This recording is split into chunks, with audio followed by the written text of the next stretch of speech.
उपस्थित सर्वांना मनोभावे वंदन करू, सर्व संतांना, सर्व देवदेवतांना मनोभावे वंदन करू आणि आपल्या सर्वांचे आशीर्वाद घेऊन आजच्या आपल्या विषयाला सुरुवात करूया.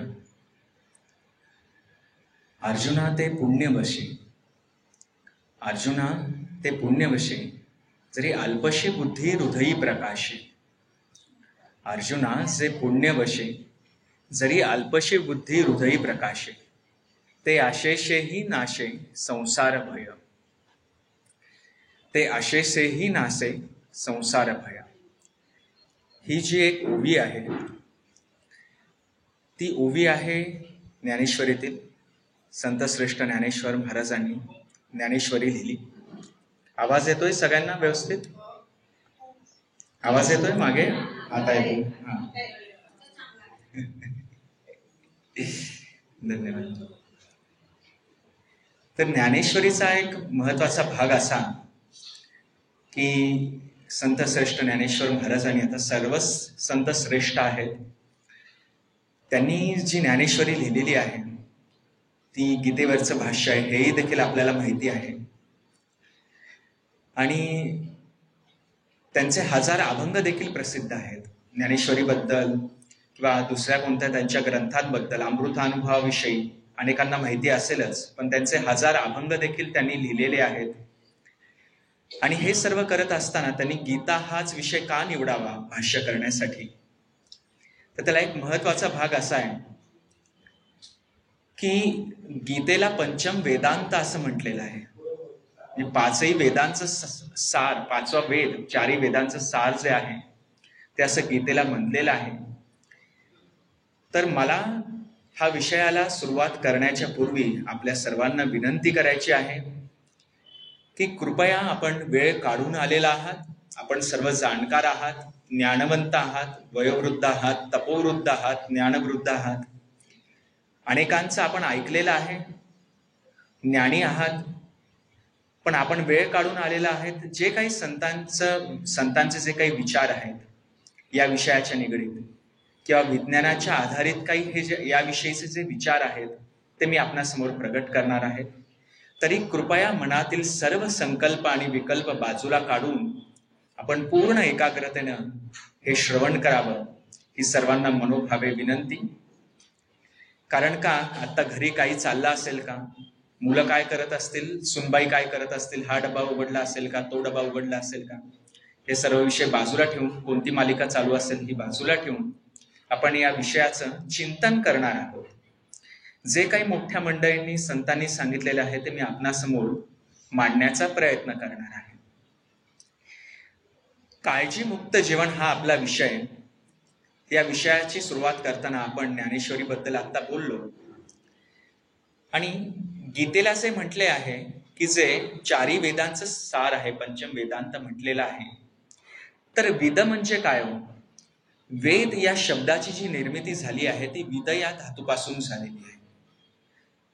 अनेक भाषा ज्या आहेत भारतामध्ये, मराठी असेल, तेलुगू असेल, कन्नड असेल किंवा आणखीन कोणत्या भाषा असतील, त्या सर्व भाषांची जननी म्हणून आपण संस्कृतकडे बघतो. तर या संस्कृतमध्ये धातू आधी मूळ बांधला जातो आणि त्याच्या अर्थाने त्याला अनुलक्षून विद धातू, जे संस्कृतमध्ये ज्या धातूपासून वेद या शब्दाची निर्मिती झाली आहे, त्या विद धातूचा अर्थ असा आहे की टू नो डायसेल्फ, म्हणजे काय, स्वतःला जाणणे. आणि स्वतःला कसे जाणावे याविषयीचे जे सर्व मार्गदर्शन आहे ते या वेदांमध्ये मांडलेलं आहे. यजुर्वेद, अथर्ववेद, सामवेद, ऋग्वेद ही आपली मूळ संस्कृती आहे आणि पाया आहे. आणि यामध्ये अनेक ऋषीमुनींनी ईश्वराच्या विषयीची स्तुती सुमने मांडलेली आहेत. त्याच व्यतिरिक्त तत्वज्ञान, नीती, आत्मज्ञान, ईश्वराची प्राप्ती या सर्व गोष्टींच्या विषयी सर्व पायऱ्या स्टेप वाईज सगळ्या गोष्टी त्यांनी सर्व ऋषीमुनींनी मांडलेल्या आहेत. अनेक ऋषींनी मांडलेल्या आहेत, तशा अनेक ऋषिकांनी देखील मांडलेल्या आहेत. स्त्रिया ज्या पूर्वी ऋषी होत्या त्यांना ऋषिका आपण म्हणायचो किंवा आपण त्यांना विदुषी म्हणायचो. तर अशा महिला, स्त्रिया, ऋषिकांनी सुद्धा या वेदामध्ये ऋचा मांडलेल्या आहेत. जसे आपण ज्ञानेश्वरीमध्ये म्हणतो ओव्या लिहिल्या आहेत, ग्रंथांमध्ये गाथामध्ये म्हणतो की अभंग लिहिलेले आहेत, तसं वेदांमध्ये ऋचा लिहिलेल्या आहेत. आणि म्हणूनच या सर्व वेदांचं जे सार आहे ते सार आहे ते म्हणजे भगवद्गीता. आपण अनेक संतांनी म्हटलेलं पाहतो, आजही सुद्धा जे कोणी गीतेचा अभ्यास करतात त्यांच्याकडून आपण असं ऐकतो की गीता एकदा वाचली की तुम्हाला आध्यात्मिक आणि तत्वज्ञानाच्या विषयीचे कोणत्याही प्रश्नाचं उत्तर तुम्हाला मिळालं नाही असं होणार नाही. तर हा एक मूळ भाग आहे. अर्जुनाच्या मनात जे काही प्रश्न होते ते सर्व प्रश्न गीतेमध्ये भगवान श्रीकृष्णांनी मांडलेले आहेत. आणि आपण एक थोडासा आणखीन जास्त अभ्यास करायला गेलो तर आपण पाहिलं असेल की अध्यायांची नावं आहेत अर्जुन विषाद योग, सांख्य योग, ज्ञान योग, कर्मयोग, कर्मसन्यास योग इत्यादी, आत्मसंयमन योग, शेवटी पुरुषार्थ योग, जे सर्व योग जे विषय आहेत, शेवटी योग हा शब्द आलेला आहे 18 अध्यायांच्या नावांमध्ये. तर योग या शब्दाचा अर्थ असा आहे, युज धातूपासून निर्मिती झालेली आहे, जोडणे. युज या धातूचा अर्थ आहे जोडणे. म्हणजे काय? देहाला ईश्वराशी जोडणे. आपण देह आहोत, मनुष्य जन्म आपल्याला मिळालेला आहे. अनेक आपण जे 84 लक्ष योनीतून फिरल्यानंतर हा जो मनुष्य जन्म आपल्याला मिळाला आहे त्याला ईश्वराशी जोडणे म्हणजे तो युज धातूचं जोडणे, योग या शब्दाचा तो अर्थ आहे. आजकाल बरेच जण योग या शब्दाचा अर्थ घेतात आणि फक्त ते योगासन इत्यादी पुरतं मर्यादित राहतं. पण तो अष्टांग योग हा भाग फार मोठा भाग आहे, तो वेगळा भाग आहे जो पूर्वी पतंजलीच्या सूत्रांमध्ये देखील मांडलेला आहे, आपल्या वेदांमध्ये ऋषीमुनींनी सुद्धा मांडलेला आहे. आजकाल बऱ्याचशा जी नवी पिढी आहे त्यांचा गोंधळ होतो. एकदा असंच मी एक कीर्तनाला गेलो होतो आणि कीर्तन करत असताना रामनवमीचं कीर्तन होतं आणि बोलता बोलता विषय निघाला की पुत्र कामेष्ठी यज्ञ म्हणजे काय हो. आणि बरीचशी जी इंग्लिश मिडियमची मुलं होती ती म्हटली पुत्र कामेष्ठी म्हणजे यज्ञ म्हणजे दशरथाचे पुत्राच्या बाबतीत काहीतरी मिस्टेक होती म्हणून तो पुत्र कामेष्ठी यज्ञ. त्यामुळे आजकाल फार नवीन जी पिढी आहे त्यांना संस्कृतच्या विषयी, मराठीच्या विषयीची जी जाणीव करून देणं हे आपलं देखील कर्तव्य आहे आणि तुम्ही त्यात नक्कीच पारंगत आहात याबद्दल मला विश्वास आहे. तर या 18 अध्यायांचं जे समालोचन आहे ते ज्ञानेश्वर महाराजांनी मांडलेलं आहे. ज्ञानेश्वरीमध्ये ते कोणत्या माध्यमातून? तर त्याला एक व्याकरणाचा फार मोठा एक महत्वाचा पाया आहे आणि तो पाया म्हणजे दृष्टांत आणि सिद्धांत हा अलंकार तिथे वापरलेले आहेत. मराठी या भाषेमध्ये अनेक अलंकार आहेत, त्यापैकी दृष्टांत आणि सिद्धांत. आता सिद्धांत म्हणजे काय की गीता धर्म मंडळ या दिवशी या वेळेला दररोज 5 वाजता प्रवचनाचे आयोजन करते, व्याख्यानाचे आयोजन करते. पण हा झाला सिद्धांत आणि त्याचा दृष्टांत असा की या तारखेला 5 वाजता यायावारी आनंदप्रकाश तांदळे यांचं प्रवचन आहे. हा झाला सिद्धांत या विषयावर. दृष्टांत. तर सिद्धांत आणि दृष्टांत या आधारावरती ज्ञानेश्वर महाराजांनी सर्व जे सार आहे ते सार उलगडून सांगितलेलं आहे. गीतेमध्ये श्लोक किती आहेत? 700 श्लोक आहेत आणि ज्ञानेश्वर महाराजांच्या ओव्या जवळपास 7000च्याही पुढे ओव्या आहेत. म्हणजे त्यांनी जवळपास किती ओव्या त्याच्यावरती मांडलेल्या आहेत ते आपण पाहिलेले आहे. हा घास चिवचा, हा घास खाऊचा असं म्हणत आई जसं बाळाला भरवते आणि पोट भरते तसं ज्ञानेश्वर महाराज एक एक ओवी आपल्याला सांगून त्या प्रकाराने आपल्या ज्ञानाची जी आपलं पोट आहे ते भरण्याचा त्यांनी प्रयत्न केलेला आहे. आणि याच्या व्यतिरिक्त देखील ज्ञानेश्वर महाराजांनी गीतेमध्येही जे काही गोष्टी कमी प्रमाणात सांगितलेल्या आहेत त्या देखील जास्त प्रमाणात उलगडून सांगितलेल्या आहेत. जसे कुंडलिनी शक्तीचे उत्थापन असो किंवा आणखीन काही योग मार्गाच्या गोष्टी असो, या सर्व गोष्टी ज्ञानेश्वर महाराजांनी सांगितलेल्या आहे. आणि त्यांचीच ही ओवी आहे जी आपण पुढे बघणार आहोत की अर्जुनाचे पुण्यवशे तरी अल्पशी बुद्धी हृदयी प्रकाशे ते अशेषेही नाशे संसार भय. या ओवीकडे आपण येणार आहोत. विषयाची सुरुवात करताना विषयाबद्दल आपण जाणून घेऊया आणि पुढे जाऊन आपण विषयाला सर्व बाजूंनी पाहणार आहोत. आध्यात्मिक मार्गाने पाहणार आहोत, विज्ञानाच्या मार्गाने पाहणार आहोत, सायकोलॉजीच्या सायन्स मानसशास्त्राच्याही साईडनं आपण या सर्व गोष्टी पाहणार आहोत. काही उदाहरणं पाहणार आहोत. आपण सर्व पाहिलेली आहातच, आपण ज्येष्ठ आहात. काळजीमुक्त जीवन हा आजचा आपला विषय आहे. आणि हा विषय निवडताना अनेक जण, म्हणजे 1-2 ठिकाणी माझं याही विषयावरती व्याख्यान झालेलं आहे.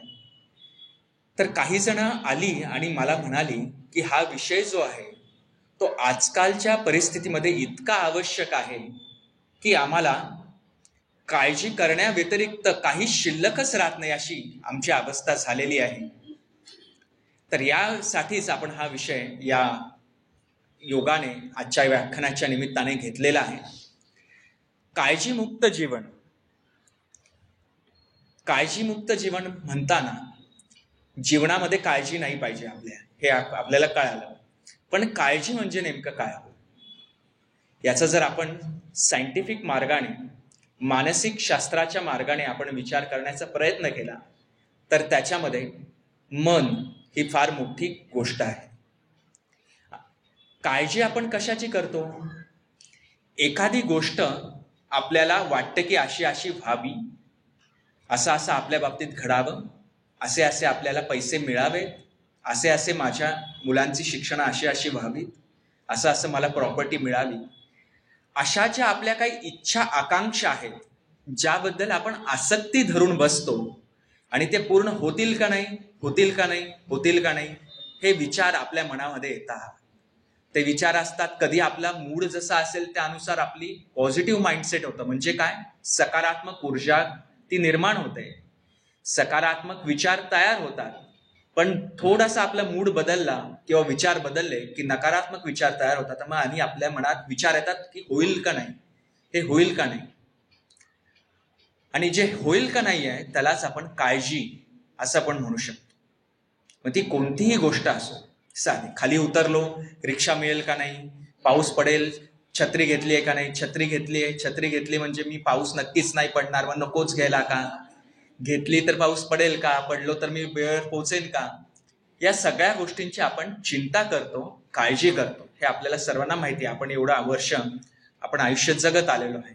अगदी लहान बाळांच्या पासून, लहान बाळ देखील काय होतं, आईचं दूध मिळालं नाही योग्य वेळेला की ते रडायला लागतं आणि त्याला काळजी वाटू लागते की मिळतंय का नाही, मिळतंय का नाही. तर असा जो काळजीचा भाग आहे तो आपल्या आयुष्यामध्ये पहिल्यापासूनच चालू होतो जन्मतःच. तर जसं मी मगाशी म्हणालो की हे होईल का नाही हा जो भाग आहे तो आहे मनाशी निगडीत, विचारांशी निगडीत. पण मला सांगा, मन नावाची गोष्ट आहे का? इथे सदाशिव पेठेत मेडिकल आहे का एक तरी? मला सांगा. तुम्ही म्हणाल हो, या लाईनीने पुढे गेल्यावर सगळी होलसेलची मेडिकलची दुकान आहेत. पण तसं साधं मेडिकल नकोय मला असं मेडिकल पाहिजे की जे सांगू शकेल की मन कुठे आहे. आजपर्यंत कोणत्याही MBBSच्या डिग्रीच्या सिलेबसमध्ये, डॉक्टरकीच्या अभ्यासक्रमाच्या मध्ये मन कुठे आहे बॉडीमध्ये सांगू शकत नाही. तर ते अध्यात्माच्या मार्गाने जे संतांनी सांगितलेलं आहे ते असं सांगितलेलं आहे की मन हे राजस गुणाच्या सूक्ष्म रसापासून तयार होत आहे. सात्विक, राजस, तामस. 17वा अध्याय बघा गीतेचा, श्रद्धात्रय गुणत्रय विभाग योग, असं 2 नावं आपण त्याला म्हणतो. त्याच्यामध्ये सात्विक आचरण काय आहे, राजस आचरण काय आहे, तामस आचरण काय आहे, सर्व आपण पाहिलेलं आहे. तर अशा राजस गुणांच्या सूक्ष्म रसापासून संकल्प आणि विकल्प तयार होतात. संकल्प आणि विकल्प म्हणजे काय हो? तर संकल्प आणि विकल्प म्हणजे काय की हे करावं किंवा हे न करावं, हे केलं पाहिजे किंवा नाही केलं पाहिजे, हे केल्यानं काय होईल, हे न केल्यानं काय होईल. अशा प्रकारचे जे दोन्ही प्रकारचे जे विचार आहेत ते विचारांची जिथे निर्मिती होते त्याला आपण मन असं म्हणतो. ठीक आहे. हा एक भाग झाला आध्यात्मिक मार्गाचा भाग. मानसशास्त्र काय सांगतं आपल्याला की psychology is a science of mind. Psycho या शब्दाचा थोडासा डिटेल अर्थ घेतला आपण दुसऱ्या भाषेमध्ये तर त्याचा अर्थ असा होतो की आत्मा, आत्म्याचं ज्ञान. पण आत्मा हे काय आहे हे जेव्हा विज्ञान सांगू शकत नाही म्हणून त्यांनी मनाचं शास्त्र इकडे तो भाग वळविला आणि इकडे त्यांचा अभ्यासक्रम वळविला. त्या अभ्यासक्रमामध्ये काय आहे की कोणी मला असं बोललं की मला राग येतो, राग आल्यानंतर माझे डोळे लाल होतात, माझा आवाज वाढला जातो. या जगामध्ये 99% जो राग येतो माणसांना, तो राग येतो ते म्हणजे आपल्या मनासारखं घडलं नाही की. अहो, तुम्ही कोण आहात? तुमच्या मनासारखं का घडेल? हा घडविणारा सर्व ईश्वर आहे. चाले हे शरीर कोणाची या सत्ते तर ईश्वराच्या सत्तेनं. असं असताना आपण छोट्या छोट्या गोष्टीमध्ये जर काय आपल्या मनासारखं घडलं नाही की लगेचच आपण आपल्या मनामध्ये राग तयार होतो. बाकीचे जे काही राग आहेत संगीताचे, त्याच्यामध्ये म्हणजे काय भिंपलास असो, बागेश्री असो, ते आपण ऐकत नाही, थोड्या वेळासाठी ऐकतो. ते राग आपल्याला काय येत नाही. म्हणजे जे संगीत शिकतात त्यांना येतात, ऐकणारे पण आहेत खूप कानसे या पुण्यामध्ये, विशेष करून सदाशिव पेठेमध्ये सुद्धा. पण तो राग आपण बाजूला सोडतो आणि हा राग आपल्याला लगेच येतो. तो राग यायला खूप मेहनत लागते. भीमसेन जोशी म्हणा किंवा अनेक काही श्रेष्ठ गायक म्हणा, जसराजजी म्हणा, 18 तास मेहनत करायची तेव्हा त्यांना तो राग यायचा. पण आपल्याला हा जो राग आहे मानसिक दृष्टिकोनातला चिडण्याचा राग, तो एका क्षणात येतो. अरे म्हटलं रे की आपलं कार्य लगेच तयार असतं.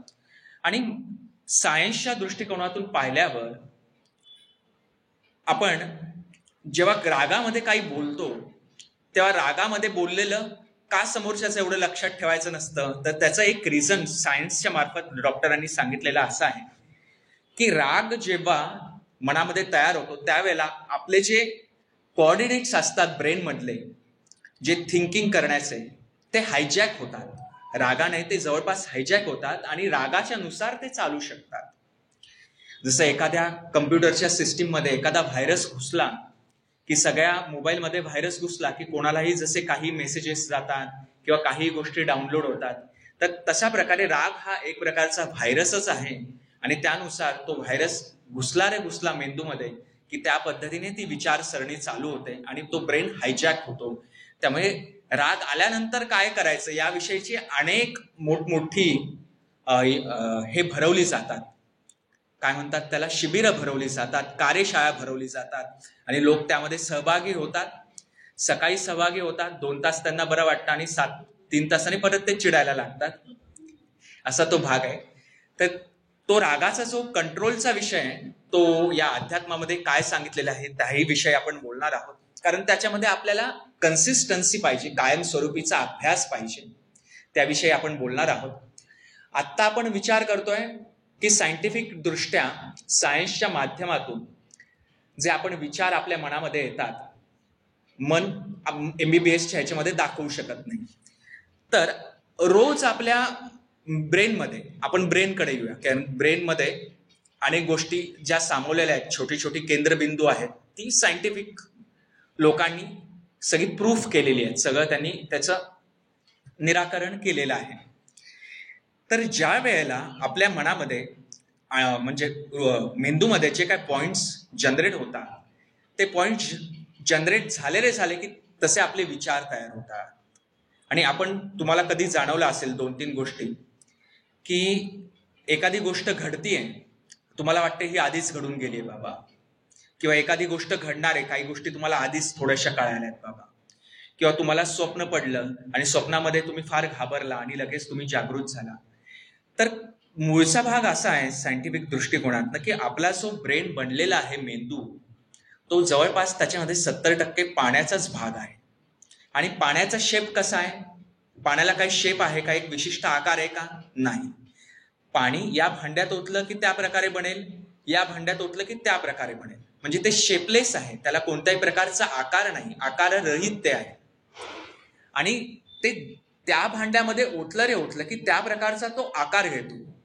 तसंच आपल्या विचारांचं आहे, जे आपल्या ब्रेनमध्ये आहे.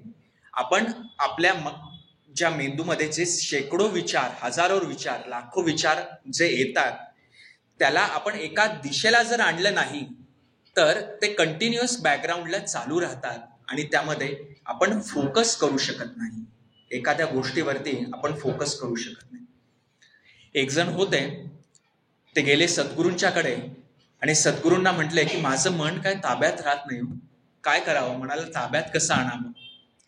सद्गुरू म्हणले, तू काम कर, तू घरी जा, 3 दिवसांनी परत ये, आणि तू एकच फक्त विचार मनात असा आणू नकोस की तुला लाल चेहऱ्याचं माकड तुला दिसलं नाही पाहिजे विचारांच्या मध्ये. तू त्याचा विचार करू नको, बाकी तू सगळ्या प्राण्यांचा विचार कर.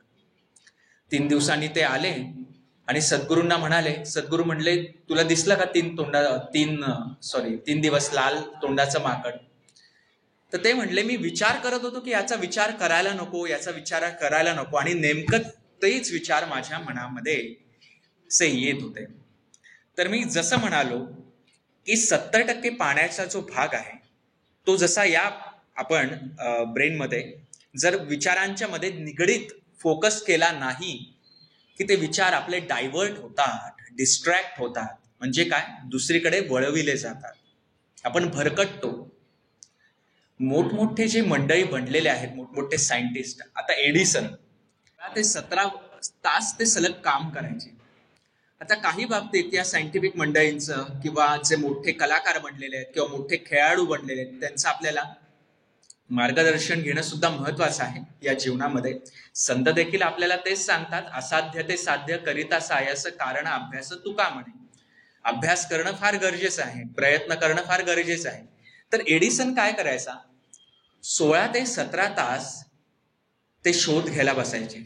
त्यावेळेला आपल्याला आता वाटतंय सगळं सोपं, लाईट लावलं की दिवा लागतोय, पण त्यावेळेला एक एक शोध लावणं फार अवघड गोष्ट होती. तर 16-17 तास करत असताना ते खायचे नाहीत, ते काही प्यायचे नाहीत, कारण त्यांना विसरच पडायचा, एवढे ते एकाग्रतेनं यायचे. आता या सगळ्या गोष्टींमध्ये महत्वाचा भाग असा की ती एकाग्रता. आणि एकदा ते इतके थकले, त्यावेळेला त्यांचे असिस्टंट म्हणाले, त्यांचे शिष्य म्हणाले की तुम्ही 17 तास थकलेले आहात, तुम्ही आता घरी जावा, थोडी विश्रांती घ्या आणि मग तुम्ही परत या. तर त्यावेळेला म्हटले ते ठीक आहे, कारण त्यांचं फारच ते म्हणजे थोडंसं चक्कर वगैरे त्यांना येऊ लागली होती. आणि असताना ते निघाले आणि घरी जाईपर्यंत, लॅब पासून, प्रयोगशाळेपासून ते घरापर्यंत जात असताना मध्ये एक बाग होते आणि त्या बागेत ते आले. तिथं वारं वगैरे छान होतं आणि सावलीमध्ये ते बसले ती त्यांना झोप लागली. आणि झोप लागल्यावर जवळपास तिथे 1 तास ते झोपले. आणि 1 तास झोपल्यानंतर त्यांना जाग आली. ते म्हटले, आता मला बरं वाटतंय, आता मी घरी जाऊन परत विश्रांती घेणार नाही, मी इथूनच परत जातो आणि परत प्रयोगशाळेमध्ये प्रयोग करतो. तर ही आहे मनस्थिती आणि ही आहे त्यांची टेंडन्सी आणि विचार करण्याची त्यांची विचारसरणी. त्यांनी गिवअप केलं का? नाही. ते म्हटले का मी येणार नाही, मी पूर्ण विश्रांतीच घेणार, मगच मी येणार, असं नाही. ते आले आणि परत कामाला लागले, जिद्दीनं आणि चिकाटीनं. तर आपण जो मनामध्ये विचार करतो त्या विचारांमध्ये जर आपण एकरूपता नाही आणली किंवा एका ठराविक गोष्टींच्या पुरतच मनातले विचार जर एकत्र नाही आणले, एकाच विषयावरती जर एकाग्र केले नाही, तर त्याला बरेचसे फाटे फुटत जातात. मग हे असं होईल का, मग तसं होईल का, या गोष्टींमध्ये मन आपलं अडकत जातं. त्याला आपण म्हणतो ओव्हर थिंकिंग. आपण एक्स्ट्रा काही विचार करत बसतो, जे कधी घडेल, हे असं घडलं तर काय, हे तसं घडलं तर काय. आणि या सगळ्या विचारांच्या मध्ये आपण इतकं गुंतून जातो की आपला आत्ताचा प्रॉब्लेम काय आहे, ज्याच्याविषयी आपल्याला विचार करायचे, ते आपण विसरून जातो. जसं एका प्रवाहात पडलेली नाव भोवरा आल्यानंतर भोवऱ्यामध्ये अडकून समुद्राच्या रसातळाला जाते, त्याप्रमाणे या विचारांच्या गर्तेमध्ये आपण अडकून अगदी खालीपर्यंत जातो. मग आपल्याला विचार काय करायचे, कधी काय करायचंय, हे सगळं आपण विसरून जातो. ही जी मोठी मंडळी बनली ती 16 तास 17 तास अभ्यास करून बनलेली आहेत. त्यांच्या डोक्यामध्ये पूर्ण एकच होतं, ते म्हणजे ध्येय प्राप्ती. त्यांचे गोल्स सेट होते, ध्येय त्यांनी निवडलेलं होतं. आणि ध्येय त्यांनी पहिल्यांदा निवडल्यानंतर त्यांची सुरुवात त्यांनी कशी केली मी तुम्हाला सांगतो. आत्ताच एक तुम्ही पाहिलं असेल, बुद्धिबळाचे काही हे झाले बघा, टुर्नामेंट, स्पर्धा झाल्या जागतिक अजिंक्यपदाच्या. त्यामध्ये आपला गुकेश नावाचा एक जण होता, भारतीय खेळाडू, विश्वनाथन आनंद यांचेच ते शिष्य आहेत. तर त्याचा मी साधारणतः एक 7-8 वर्षापूर्वीचा व्हिडिओ पाहिला, मुलाखत पाहिली. त्यावेळेला त्या मुलाखतीत त्याला एका पत्रकारानं विचारलं की काय होणार आहेस तू मोठेपणी. तर ते म्हणाले, मुकेश म्हणाला की मला मोठं होऊन या जागतिक स्पर्धेचं अजिंक्यपद मिळवायचं आहे. आणि तो पुढे बनला. त्याने पुढे कष्ट केले, सगळ्या गोष्टी केल्या, स्किल्स आणले, तशी प्रॅक्टिस केली, मेहनत केली, अभ्यास केला, त्याग केले, हे सर्व झालं. पण इथे मला मुद्दा असा महत्वाचा मांडायचा आहे, ते म्हणजे तुम्ही जेव्हा सकारात्मक गोष्टी मनामध्ये आणता त्यावेळेला सकारात्मक गोष्टी आपोआप व्हायला लागतात. कारण ह्या सर्व विश्वामध्ये आता तुमच्या आणि माझ्या पोकळीमध्ये सुद्धा एक प्रकारची एनर्जी आहे, एक प्रकारची शक्ती आहे. आणि त्या शक्तीला आपलं सांगणं कर्तव्य आहे की तुम्ही माझ्या पद्धतीने सकारात्मक गोष्टी आणण्याचा प्रयत्न करा. तुम्ही अनेक वेळेला पाहिलं असेल, आपण म्हण सुद्धा म्हणतो, भित्यापाठी ब्रह्म राक्षस. एक उदाहरण मी तुम्हाला सांगतो की 2 मित्र गेलेले असतात एका जंगलामध्ये, आणि जंगलामध्ये गेलेले असताना ते थकतात आणि रात्रीची वेळ असते म्हणून ते एका झोपडीमध्ये येतात. आणि झोपडीमध्ये गेल्यानंतर एका आजींच्या झोपडीमध्ये ते येतात आणि त्यांना म्हणतात की आम्ही आजच्या दिवस इथेच राहतो. आजी म्हणतात घ्या, विश्रांती घ्या. आजी जेवण करतात. आणि काय होतं त्यावेळेला की जेवण केल्यानंतर एकच प्रकारचं जेवण जेवल्यानंतर दोघांपैकी एक मित्राचा मृत्यू होतो. तर त्याचं कारण पाहिलं असता असं आहे की त्या जेवणाच्या ह्याच्यामध्ये एक पाल मरून पडलेली असते. ते त्या मित्रानं पाहिलेलं असतं की ज्याचा मृत्यू होतो, पण जो जगतो त्यानं पाहिलेलं नसतं की पाल मरून पडलेली आहे. आणि ज्यानं पाहिलेलं असतं की त्याच्या मनामध्ये सगळं भय तयार होत असतं. आणि भय तयार झालं की तसे विचार तयार होत असतात, आजूबाजूची शक्ती तशी तयार होत असते.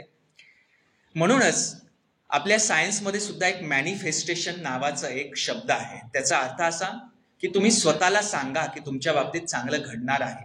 सकाळी उठा, मेडिटेशन करा. मेडिटेशन, मॅनिफेस्टेशन हे थोडे वैज्ञानिक शब्द आहेत, पण आपल्या ऋषीमुनींनी फार पूर्वीपासून सांगितलेलं आहे. ते ब्राह्म्य मुहूर्तावर उठायचे 3:30ला. आजकाल आपण 7 वाजता उठतो, 8 वाजता उठतो, झोपायला उशीर. आणि नवी पिढी तर काय विचारायलाच नको. नाईट लाईफ हा नवीनच शब्द एक तयार झालेला आहे. एन्जॉयमेंट हा वेगवेगळा शब्द तयार झालेला आहे. पूर्वीच्या काळीचा आपला एन्जॉयमेंट, आनंदाचे क्षण उपभोगायचे, हा एक वेगळा भाग होता. पण ते आनंद उपभोगायलाच पाहिजे, नाही असं नाही. पण तुम्ही हे सर्व करत असताना तुम्ही या गोष्टींची जाणीव ठेवली पाहिजे की तुमच्या हृदयामध्ये, मनामध्ये जे सगळे विचार येतात आणि ज्या विषयाची जी काळजी येत आहे त्याची काळजी करण्यासाठी तुम्ही तेवढे सक्षम आहात का? तुम्ही काळजी केली म्हणजे काय? तुम्ही काळजी करा, पण ती पॉझिटिव्ह वेनं करा. म्हणजे काय? तर सकारात्मकतेनं काळजी करा म्हणजे काय की तुम्हाला या गोष्टी जमत नाहीये, ठीक आहे, तुम्ही लिहून काढा की मला या गोष्टी जमत नाहीत. ठीक आहे, तुम्ही लिहिलं मला ही गोष्ट जमत नाही. आता त्या गोष्टीला अनुलक्षून अनेक गोष्टी असतील ज्या तुमच्या हातात असतील आणि तुमच्या हातातल्या बाहेर असतील. त्याला आपण म्हणू कंट्रोलेबल्स किंवा नॉन कंट्रोलेबल्स. तुमच्या हातातल्या, तुमच्या हाताच्या बाहेरच्या, त्या तुम्ही लिहून काढा. आणि हातामध्ये ज्या ज्या गोष्टी आहेत त्या सगळ्या गोष्टी तुम्ही पूर्णपणे 100% करण्याचा तुम्ही प्रयत्न करा. हातातल्या ज्या गोष्टी तुम्ही लिहिल्या त्याचा प्रयत्न केला. समजा मला एका जॉब इंटरव्ह्यू मध्ये सक्सेसफुल व्हायचंय. मी 1 महिना अभ्यास करणार, 1 महिन्यानंतर इंटरव्ह्यू देणार. तर इंटरव्ह्यू कसा होणार, काय होणार ते आपल्या हातात नाही. तुमच्या हातात काय? अभ्यास करणं. पण इंटरव्ह्यू देण्याच्या 1 क्षण आधी आपल्याला असं वाटतं कामा नये की अरे आणखीन थोडे प्रयत्न केले असते तर बरं झालं असतं. तसं उपयोग नाही. त्यामुळे पूर्ण क्षमतेनं प्रयत्न करणं हे अत्यंत आवश्यक आहे.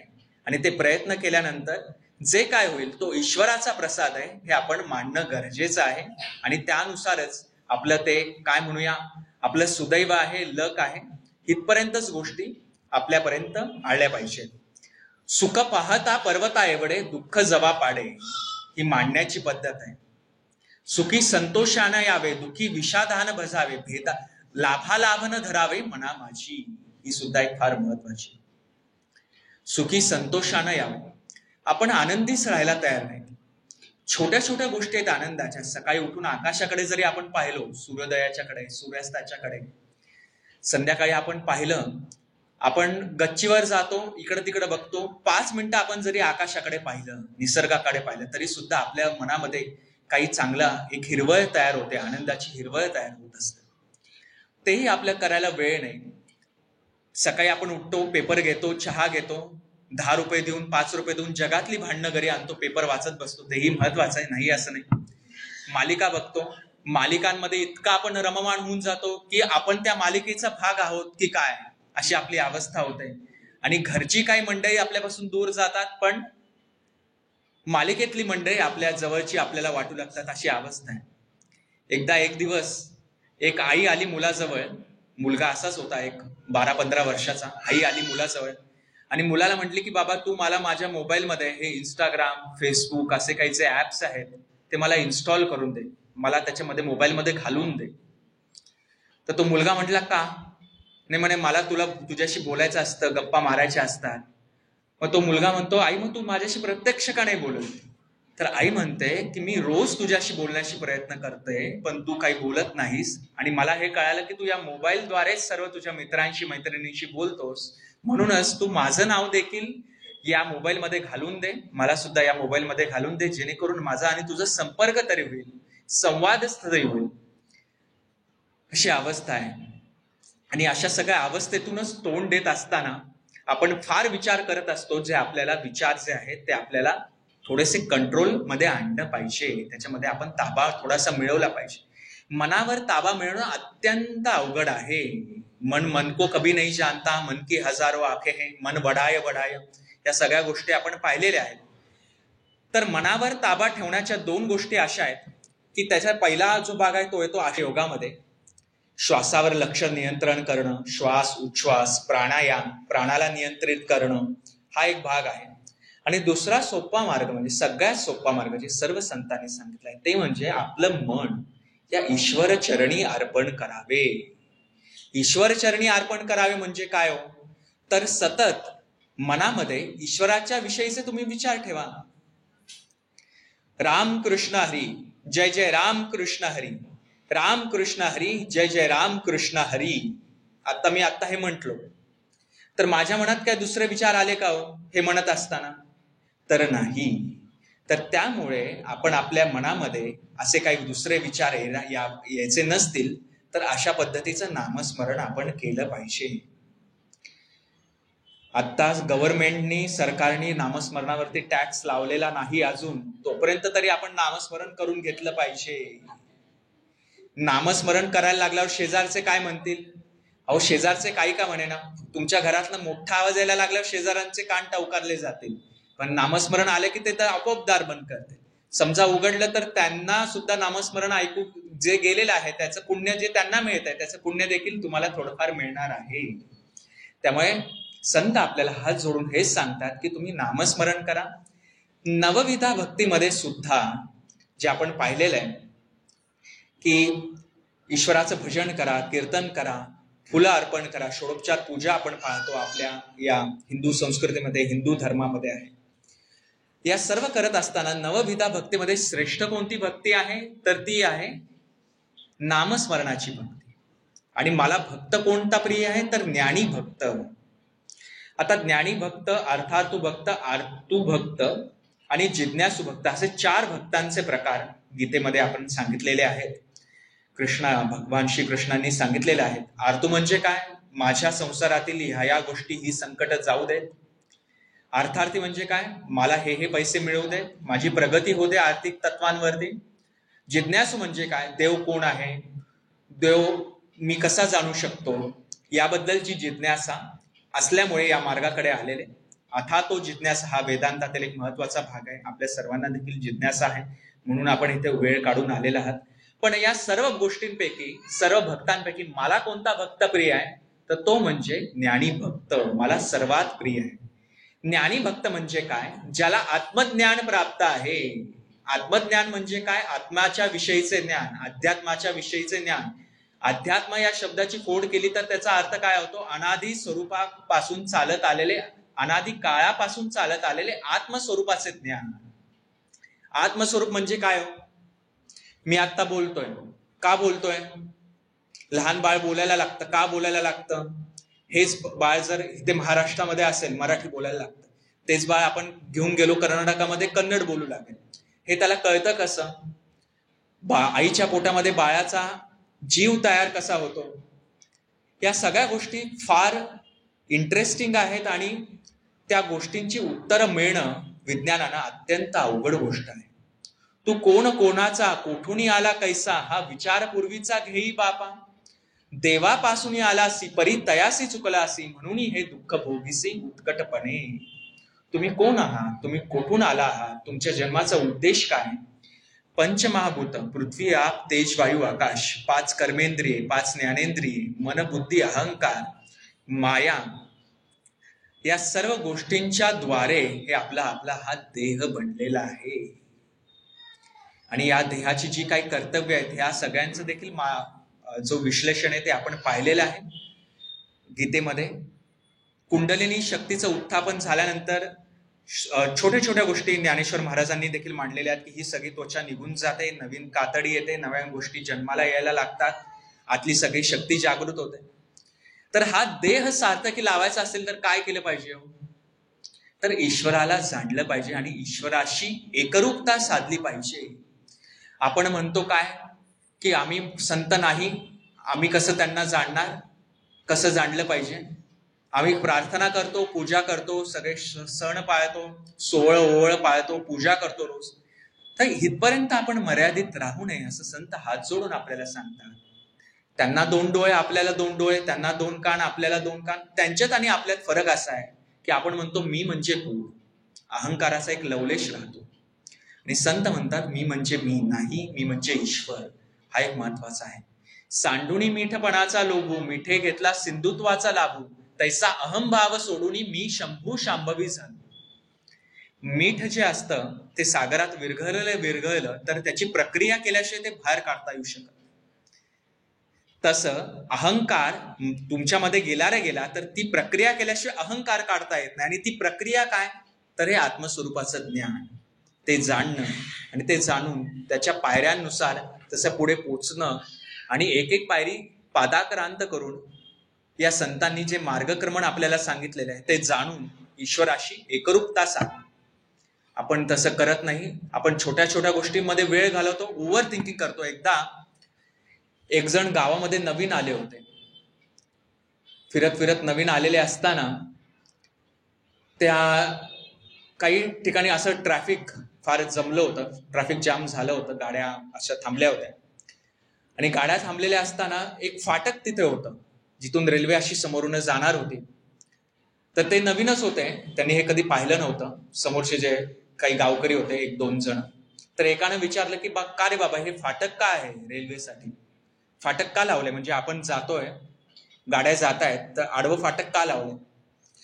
तर ते दुसरे गृहस्थ म्हणाले की रेल्वे गावात येऊ नये म्हणून ते फाटक लावलेलं आहे. वास्तविक पाहता गाड्यांना तिथून जाता येऊ नये म्हणून ते फाटक आहे, पण ते म्हटले की रेल्वे गावात येऊ नये म्हणून ते फाटक आहे. तर हे आपली विचार करण्याची पद्धत आपली असते. एकदा एक जण गेले होते डॉक्टरांच्याकडे आणि डॉक्टरांना म्हणाले की मला काय कसं तरीच होतंय. पहिली तर गोष्ट, डॉक्टरांना कसं तरी हा शब्द कधी अभ्यासक्रमातनं त्यांच्या गेलेला नसतो. मग ते बीपी तपासतात, काहीतरी टेस्ट तरी केल्या पाहिजेत. टेस्टचं तर वेगळंच सगळं प्रकरण असतं. ही टेस्ट करा, तुम्ही टेस्ट करा, यांच्याकडेच करा, त्यांच्याकडेच करा. आणि ते टेस्ट केल्यावर तुम्हाला काय झालंय, नेमकं काय झालंय? मला ते म्हटले की मला गेले 2 दिवस झालं मला बायकोच्या हातचा चहा फार आवडायचा, पण आज 2 दिवस झालं मला चहाची काय चवच लागेल. मी घरी पाहिलं साखर संपली आहे का? नाही, साखर पण आहे, बाकी सगळ्या गोष्टी आहेत. बायको मुद्दाहून साखर घालत नाही का? तर तसंही नाही, बायको साखर देखील घालते, तर मला चवच काय लागेल. तर डॉक्टर म्हणले थांबा आपण तपासू. आणि डॉक्टरांनी पाहिलं आणि थोडंफार काहीतरी केलं आणि म्हटले हा घ्या चहा. तर चहा पाहिला रे पाहिला आणि पिला 1 सेकंदात त्यांनी, आणि त्यांनी उडीच मारली आणि म्हटले इतका मला गोड चहा लागला, डॉक्टर खूप खूप धन्यवाद तुमचे, खूप खूप आभार. ते डॉक्टरांचे पायच पडायला लागले. ते म्हटले मला बाकीचं काय चव नाही लागले तरी चालेल, पण चहाची चव पाहिजे, चहाशिवाय आपल्याला चालतच नाही, अशी अवस्था आहे. एकदा एक जण गेले होते देवाच्याकडे, देवाला म्हटले काय पाहिजे, तर देवाला सांगितलं त्यांनी की मला चहा दे, अमृत नको. म्हणून ते अमृत तुल्य चहा आलाय की काय आजकाल मार्केटमध्ये, ही अवस्था आहे. तर ते डॉक्टरांना त्यांनी विचारलं जिभेला असं काय केलं तुम्ही की चव लागायला लागली. तर ते म्हटले हे बघा, तुमच्या जिभेला हे 75 पैशाचं पोस्टाचं तिकीट चिकटलेलं होतं गेले 2 दिवस, त्याच्यामुळे तुम्हाला कसलीही चव लागत नव्हती. मी हे ते काढलं आणि तुम्हाला ती चव लागायला लागली. तर अशा छोट्या छोट्या गोष्टी असतात, पण त्या आपण वाढवत नेतो. आणि कसं आहे माहितीये का, काम, क्रोध, लोभ, मदमोह, मत्सर हे जी नरकांची 6 द्वार आहेत, ती थोडी वाढली की इतकी वाढतात की तळपायापासून मस्तकापर्यंत जातात आणि सर्व आकाशभर ते भरून उरतात. एवढं सामर्थ्य या दोषांमध्ये आहे. म्हणूनच आपण काय केलं पाहिजे की या गोष्टी छोट्या छोट्या असतानाच आपण बाजूला केल्या पाहिजे. नाहीतर मोठं झाड झालं की ते बाजूला काढता येत नाही, छोटं रोपटच आपल्याला उपटून टाकता येतं. म्हणून तिथपर्यंत गोष्टी आणायच्याच नाहीत. संतांनी देखील फार प्रयत्न केलेले आहेत. प्रयत्न केल्याने अनेक गोष्टी साध्य होतात, याची अनेक उदाहरणं आपण पाहिलेली आहेत. आता आपण विचार करत आहोत की मला काळजी वाटते बाबा या गोष्टी होतील का नाही. आपण मगाशी पाहिलं सकारात्मक ऊर्जा, सकारात्मक विचार आपण आणायचे. मनामध्ये वाईट विचार येत असतील तर ईश्वराच्या विषयीचे मनामध्ये विचार आणायचे आणि पूर्ण भावाने त्याला शरण जायचं. शरणांगती, पूर्ण भावाने मनपूर्वक त्याला शरण जायचं. कृष्णाय वासुदेवाय हरये परमात्मने प्रणत क्लेशनाशाय गोविंदाय नमो नमः. हे फार मोठ्या लोकांनी, संतांनी आपल्याला सांगून ठेवलेलं आहे. तर महत्वाचा भाग असा या गोष्टींमध्ये की आपल्याला जरी काही काळजी वाटत असली तर आपल्या हातात काय ते आपण केलं, पण हे करत असताना आपल्याला त्याविषयीचा आनंद पाहिजे. चित्ती असो द्यावे समाधाना, ठेविले आनंद ते तैसीची राहावे, इतपत आपण पाळतो. पण चित्ती असो द्यावे समाधाना, समाधान राखणं हे देखील फार महत्वाचं आहे, जे सहजासहजी येत नाही. आपण हसत सुद्धा नाही हो फारसं. आपण लोकांशी, एकमेकांशी गोड कधी बोलतो? 14 जानेवारीला तिळगुळ देतो आणि म्हणतो हे घ्या तिळगुळ. म्हणजे काय? तिळगुळ घ्या, गोड बोला म्हणजे काय? दिलेले तिळगुळ आम्हाला परत द्या. त्यात जर तुमच्याकडे तिळाची वडी असेल तर वडी द्या, आम्हाला तिळगुळ नको, अशी अपेक्षा असते काही काही जणांची. तर असो, तर आपण गोड बोलायला सुद्धा तयार नाहीत. आपण फार विचार करतो, हे बोललं तर काय होईल, ते बोललं तर काय होईल. या व्यावहारिक पातळीमध्ये आवश्यकच आहे. संतांचेच अभंग आहेत, सोडून या धन उत्तम व्यवहारे उदास विचारे वेच करी. म्हणजे काय? चांगल्या मार्गाने तुम्ही धनप्राप्ती करा, उदास विचारे वेच करीचा अर्थ असा आहे की त्याबद्दल आसक्ती ठेवू नका. आसक्ती ठेवणं म्हणजे काय? एखादी गोष्ट माझ्याकडनं 2 रुपये कोणाला दान दिले गेले तर त्याबद्दलची मला आसक्ती, अरे रे गेले माझे 2 रुपये, मी फार कष्टाने मिळवले होते. ही जी आसक्ती आहे ते आपल्या दुःखाचं मूळ कारण आहे. मग ते भलेही आपल्या माणसांच्या विषयी असो, आपल्या प्रॉपर्टीच्या विषयी असो, पैशाच्या विषयी असो, छोट्या छोट्या गोष्टींच्या विषयी असो, हे सर्व जे आहे ते ईश्वरांचं आहे, त्याचा प्रसाद आहे, त्याचा कृपा वर्षाव आहे म्हणून मी आता श्वास घेऊ शकत आहे, त्याचा कृपा वर्षाव होत आहे म्हणून मी या गोष्टी घडत आहे, म्हणून हे मी सर्व करत आहे, त्याला मला हे करण्याचं सामर्थ्य दिलेलं आहे, हे आपण विसरून जातो. आणि मला हे का जमलं नाही, मला हे का होऊ शकणार नाही, या बाबतीत आपण अडकून जातो आणि त्यामुळे आपल्या दुःखाचं आपलं मूलभूत कारण आपण ठरू शकतो. त्याचा अर्थ असा आहे का आपण काही व्यवहारिक जीवनातले जे आपले ध्येय आहेत ते साध्य करायचं नाही? अजिबात नाही. संत आपल्याला सांगतात ते तुम्ही प्राप्त करा, त्यासाठी प्रयत्न करा. असाध्य ते साध्य करिता सहाय्याचं कारण अभ्यास तुका म्हणे. तुम्ही ते असाध्य गोष्टी साध्य करा, पण त्याविषयी आसक्ती ठेवू नका. आसक्ती ठेवली की तुम्ही त्या अध्यात्मापासून दूर होता आणि आसक्ती विरहित कर्म करून, प्रत्येक कर्म श्रीकृष्णाला अर्पण करून, म्हणजे भगवंतांना अर्पण करून, जर तुम्ही श्रीकृष्णार्पणमस्तु असं म्हणून प्रत्येक कर्म केलं की त्या कर्माचं पुण्य फळ तुम्हाला प्राप्त होतं. प्रत्येक कर्माचं हे फळ मिळत असतं. सुरुवातीला ते अप्राप्त रूपाने आपल्याला मिळत असतं आणि कालांतराने ते प्राप्त स्वरूपाला येत असतं. म्हणून काया वाचा मनानं कोणालाही आपण दुखवताना कामा नये, सर्वांशी आपण चांगलं वागलं पाहिजे. हा इथपर्यंतचा जो भाग आहे तो एक नागरिक शास्त्र आपण म्हणू या अध्यात्मामध्ये. आणि संत याच्याही पुढे जाऊन म्हणतात की प्रपंच ही लोखंडाची बेडी आहे, तर अध्यात्म ही सोन्याची बेडी आहे.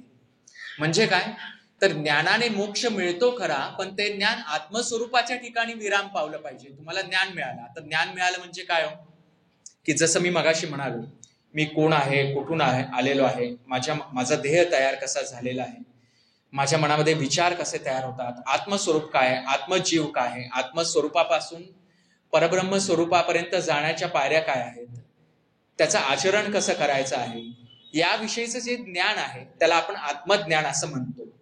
जे तत्वज्ञान आणि नीती या दोन शब्दांमुळे ज्या धर्माचं एक व्याख्या तयार झाली आहे, धर्म या शब्दाची धारयती इति धर्म, तर हे सगळं जे ज्ञान आहे ते मिळवलं ते आचरणात आणलं की आपण त्या मार्गाला जाऊ शकतो आणि अनेक साक्षात्कार आपल्याला होऊ शकतात, अनेक अनुभूती आपल्याला होऊ शकतात. आजही अनेक लोक आहेत की दूरश्रवण, दूरदर्शन, ईश्वर दर्शन ज्यांनी आजही अनुभवलेलं आहे.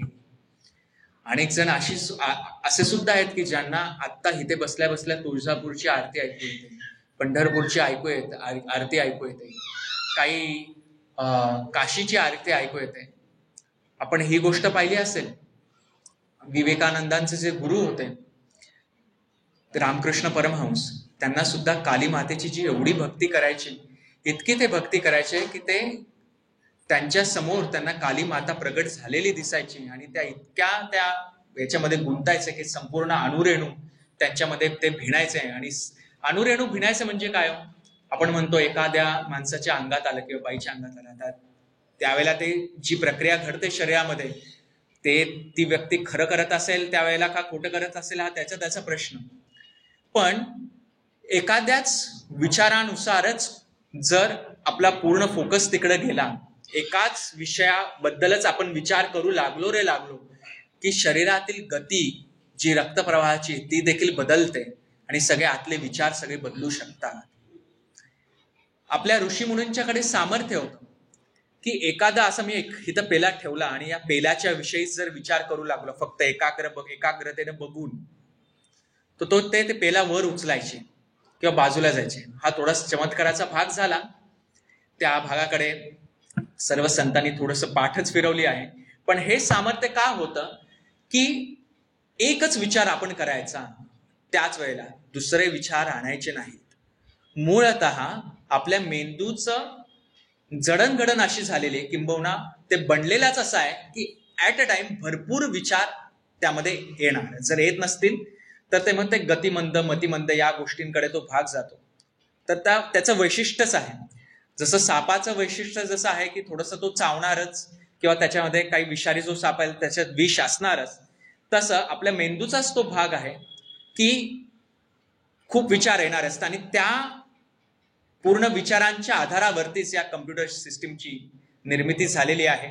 माझं एकदा यांच्याशी बोलणं झालं होतं, भटकर, ज्यांनी सुपर कॉम्प्युटर तयार केला युनिव्हर्सिटीमध्ये असताना.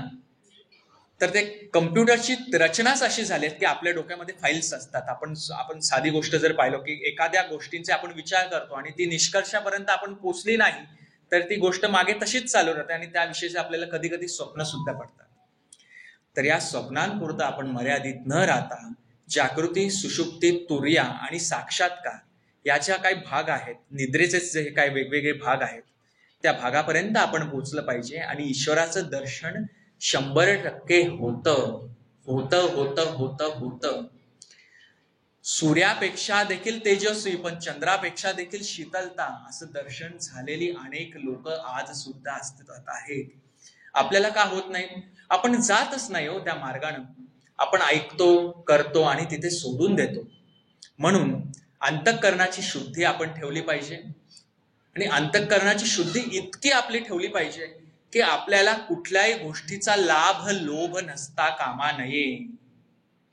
नसला पाहिजे आणि आसक्ती नसली पाहिजे. एक महत्वाची फार एक अशी गोष्ट अशी आहे की एकदा एक संतच होते पूर्वी. भा म्हणजे ज्ञान आणि रत म्हणजे सेवा. ज्ञानाची सेवा करणारा हा आपला परम पवित्र देश आहे भारत. अनेक संत पूर्वी होऊन गेलेत, आजही आहेत, उद्याही असणार आहेत. तसं आहे, एक संत पूर्व होऊन गेले साधारणतः तामिळनाडूच्या साईडला. आणि त्यांनी काय केलं की ते एकदा म्हणजे त्यांचं रोजचं त्यांचं जे कार्यक्रम होते यथाविधी, ते उठायचंय, नामस्मरण करायचंय, अभ्यास करायचंय, ध्यान करायचंय वगैरे वगैरे. त्यांना एक बायको आणि एक मुलगी अशी त्यांची कुटुंब होतं.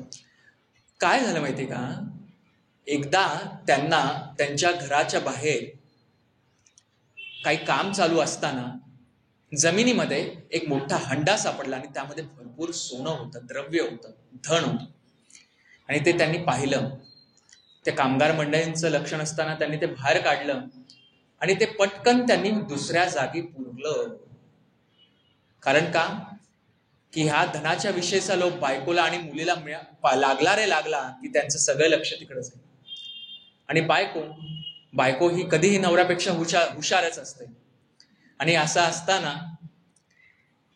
असताना बायकोनं बरोबर पाहिलं की हे पुरतायत काहीतरी.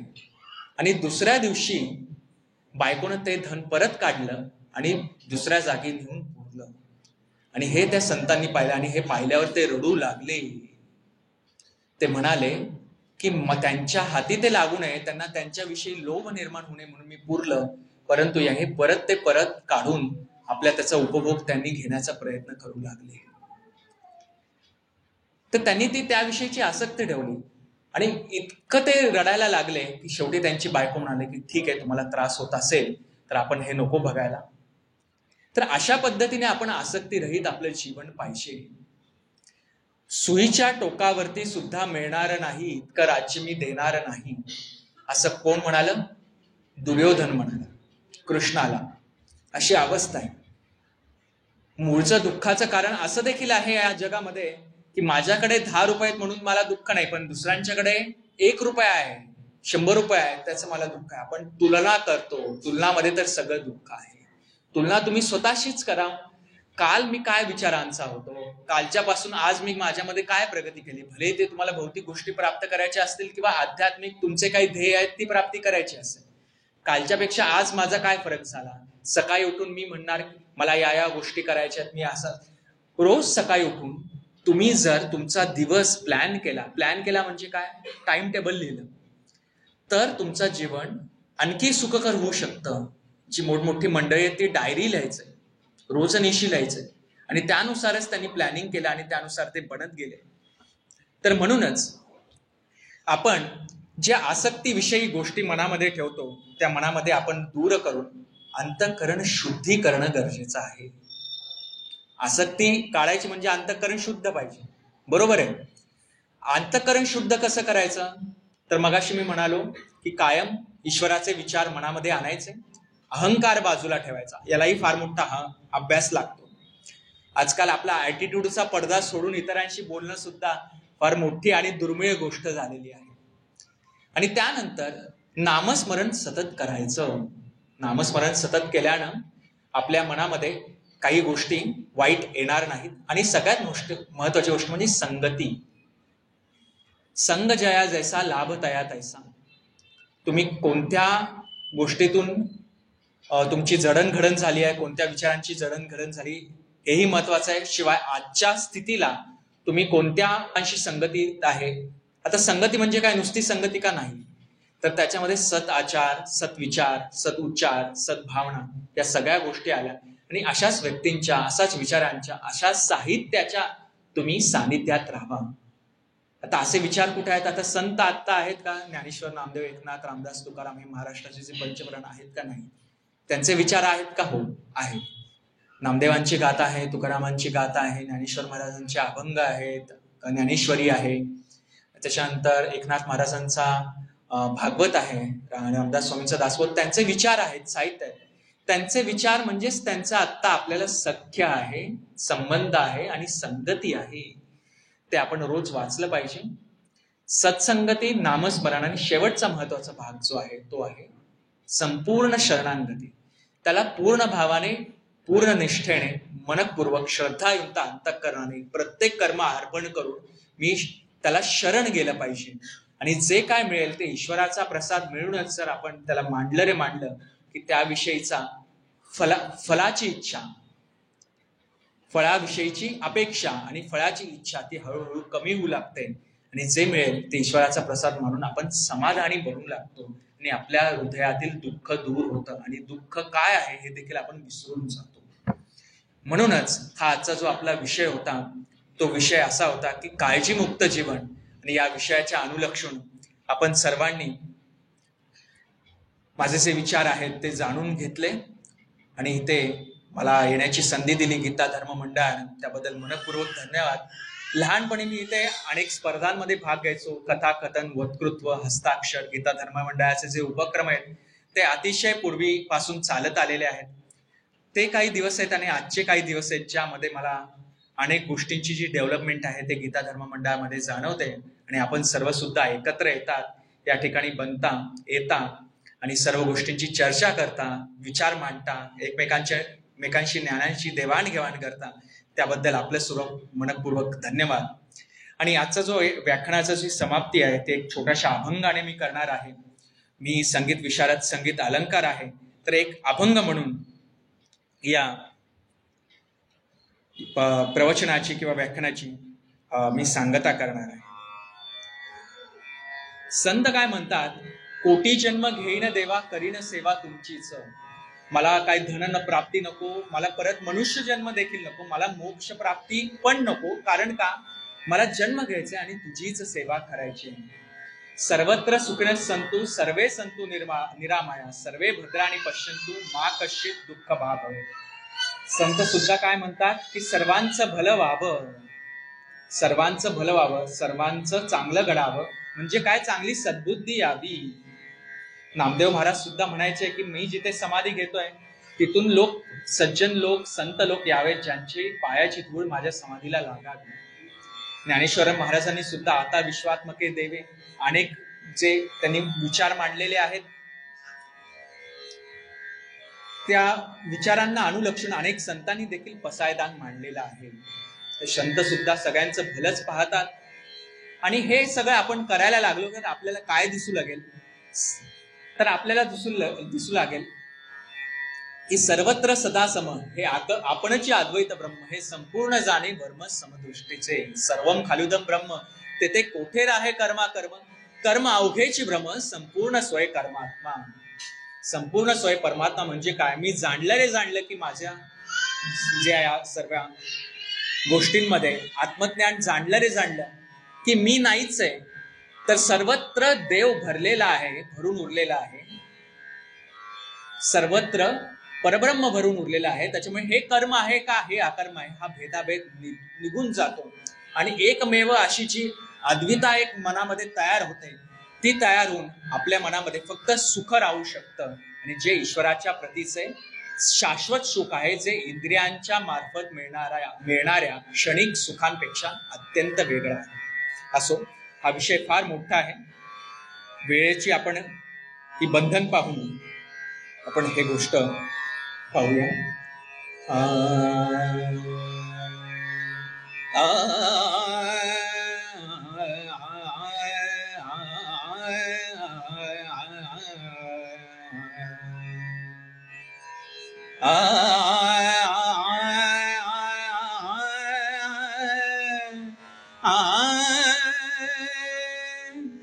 हेची दान देगा दे माय, हेची दान देगा दे माय, तुझा विसरण भामा, तुझा विसरण भामा.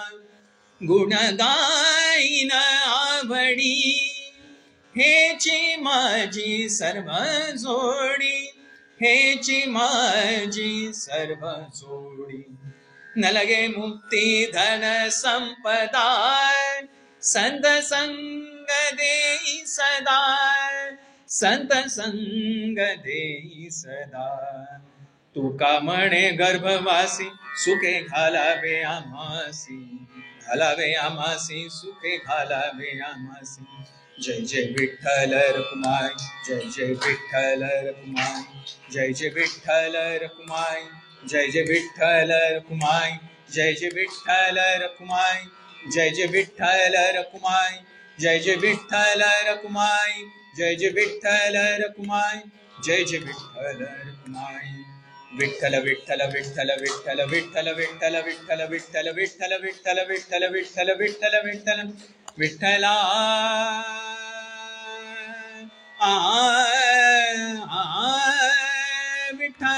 विठ्ठल विठ्ठल विठ्ठल विठ्ठल विठ्ठल विठ्ठल विठ्ठल विठ्ठल विठ्ठल विठ्ठल विठ्ठल विठ्ठल. बोला पुंडलिक वरदे हरी विठ्ठल श्री ज्ञानदेव नामदेव एकनाथ रामदास तुकाराम पंढरीनाथ भगवान की जय.